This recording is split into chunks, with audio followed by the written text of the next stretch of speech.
Les podcasts du Figaro. Bonjour, je suis Victoire Sicora. Vous écoutez Portrait de champion, le podcast qui donne la parole à ceux qui vont incarner et faire briller nos Jeux Olympiques. Les athlètes, bien sûr, mais aussi tout l'écosystème qui permet à cette grande fête de se préparer.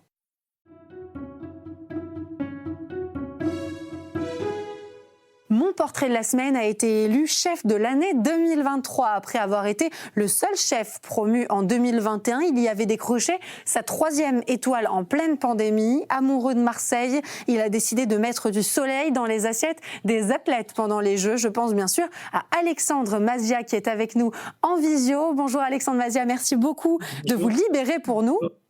Avec plaisir. Merci beaucoup. Merci pour l'invitation. Très heureux d'être là. Quand je pense à vous, je pense à la cuisine, bien sûr, et gastronomie même. Je pense à Marseille, je pense au soleil. J'ai envie de vous demander quel est votre premier souvenir gastronomique, en tout cas, quelle est votre première émotion culinaire ? Première émotion culinaire, je dirais, c'était le retour de pêche au Congo, à Pointe-Noire. Nous, on habitait à la Côte Sauvage. J'ai vécu 15 ans en Afrique. Et je pense que le premier souvenir culinaire, ça sera ce retour de pirogue avec ce poisson grillé sur la plage. C'est joli. Je m'en souviendrai toute ma vie. Ça restera impérissable. Est-ce que c'est à ce moment-là, que vous vous dites que vous voulez devenir cuisinier, que vous rêvez d'être chef, ou est-ce que c'est quelque chose qui se construit après ? Non, je pense que le parcours est assez atypique, c'est-à-dire que non, au contraire, moi je l'ai fait par passion et par curiosité. Je pense que dans ma carrière, je crois que j'ai jamais voulu avoir un restaurant, je crois que j'ai jamais voulu être chef. Quand je dis ça, ça fait rigoler au jour d'aujourd'hui, mais c'est au fil de l'eau, c'est au fil du chemin, des rencontres qu'on a pu faire, des gens qui ont une bienveillance à votre égard, qui ont fait que j'ai pu avancer dans ma curiosité. Puis après, c'est devenu un moyen d'expression très fort. Et donc c'est vrai que ça a changé ma vie. Et vous avez bien fait, puisqu'en 2021, c'est la consécration. Une 3e étoile que vous décrochez dans un contexte particulier, en pleine pandémie. J'imagine que ça n'altère pas pour autant la joie et le bonheur d'être triplement étoilé.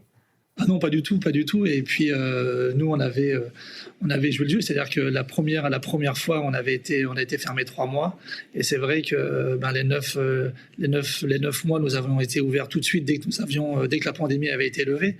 Donc nous, on avait joué le jeu, et c'est vrai que là, quand je revois un peu ces images, c'est assez touchant parce qu'on était en plus à la Tour Eiffel, où il m'avait fait une surprise, il m'avait fait croire que c'était certainement pour autre chose.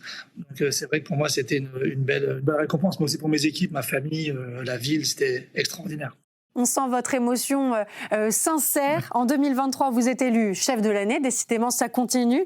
Comment est-ce que vous décririez votre cuisine maintenant que vous êtes un cuisinier averti, c'est peu de le dire ? Qu'est-ce qui la caractérise ? Quelles sont les grandes lignes de votre cuisine ?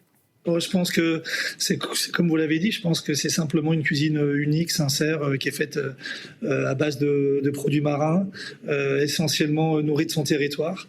Et cette cuisine-là, je pense qu'on la trouve nulle part autre que 9 rue François Rocal à Marseille. Donc je pense que cette cuisine, elle est juste, elle est empreinte de mon enfance, du Congo, de Pointe-Noire, de tous mes voyages.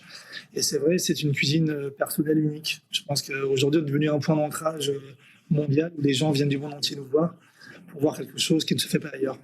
Et justement, vous avez été choisi notamment pour cette raison, pour être l'un des 3 chefs français qui va cuisiner pour les athlètes pendant les Jeux. C'est encore une récompense. Est-ce que ça a été un motif de fierté ? Puisque vous, si je ne dis pas de bêtises, vous avez été un ancien sportif, vous aussi ancien basketteur. Oui, j'ai joué un petit peu au basket modestement jusqu'en National 1, mais c'est vrai que oui, c'est une vraie fierté. Ouais, c'est une vraie fierté. Ça a été pour moi de se retrouver là, qui se retrouver sur le village olympique avec de représenter aussi la France, le savoir-faire à la française avec ces 2 chefs qui sont Akram et Amandine Chéniaud.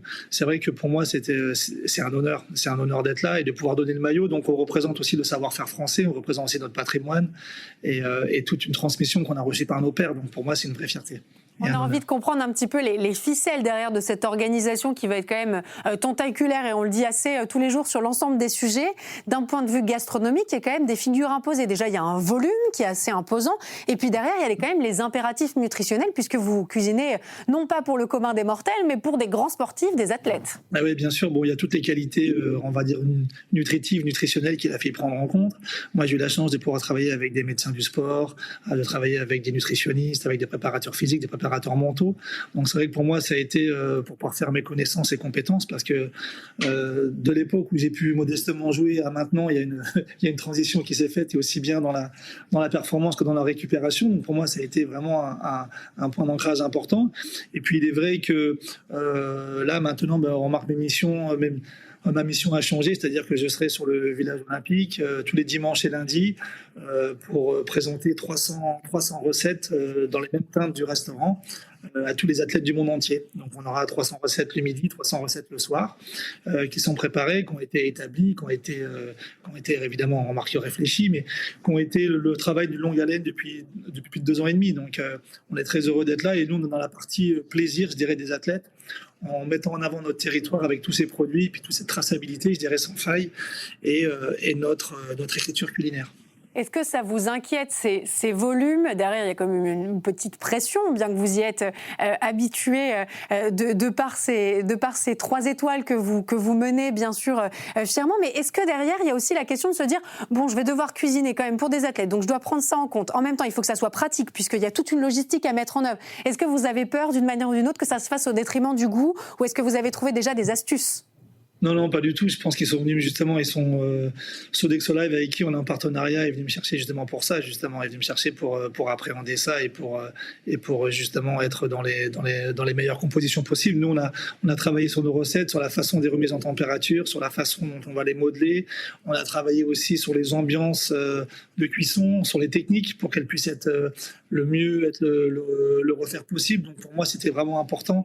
C'était essentiel aussi de pouvoir échanger nos compétences, de pouvoir montrer aussi notre savoir-faire, mais d'être au service des athlètes. Moi, c'est vraiment au service des athlètes et au service du goût, parce que le savoir-faire à la française, on est au service du goût. Donc c'est vrai qu'avec toutes les équipes de Sodexo, on a pu travailler avec eux, on continue encore à travailler avec eux, sur toute la partie précise, mais aussi sur le goût, sur les textures, sur les chaleurs. Donc je pense que la pression, je pense que tout le monde là, on donne le meilleur. Évidemment, il y aura forcément des couacs, je pense, parce que rien ne sera toujours parfait pour tout le monde, mais nous, on aura donné le meilleur, et on aura donné toutes nos compétences au service des athlètes. C'est ça le plus important. Et c'est le jeu, bien sûr, des grands événements. Vous l'avez dit, valoriser la gastronomie française, une gastronomie qui a des bases traditionnelles, mais qui ne cesse d'évoluer, de se moderniser.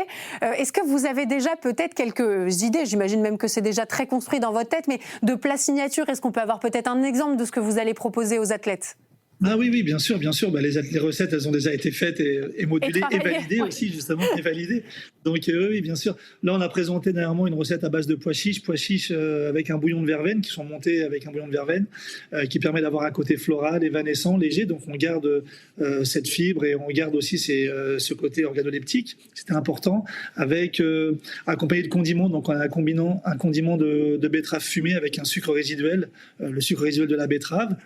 Un condiment de petits pois, et puis pour les essences marines qui reflètent un peu l'esprit marseillais, où on a un lait de poisson fumé qui va être une salinité naturelle. Donc voilà un peu une recette qui sera sur le village, présentée aux athlètes certainement pendant le jour de l'ouverture des Jeux.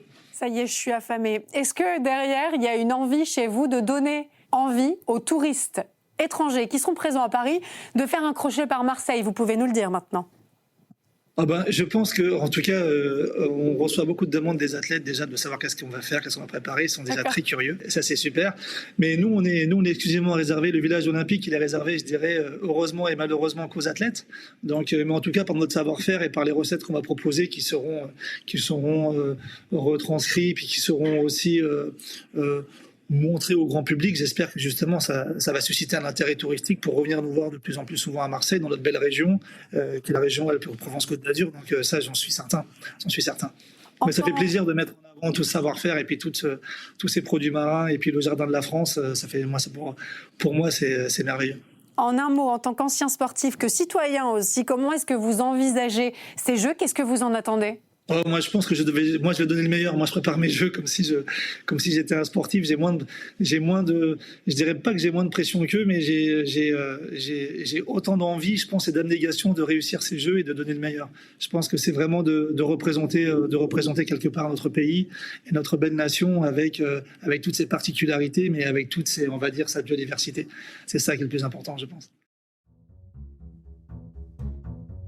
Merci beaucoup d'avoir écouté ce podcast. Vous pouvez nous retrouver sur Figaro Radio, le site internet du Figaro, Spotify, Apple Podcast et toutes vos plateformes préférées. Si vous avez aimé cet épisode, n'hésitez pas à nous mettre 5 étoiles et à nous laisser un commentaire. À bientôt pour un nouveau Portrait de champion.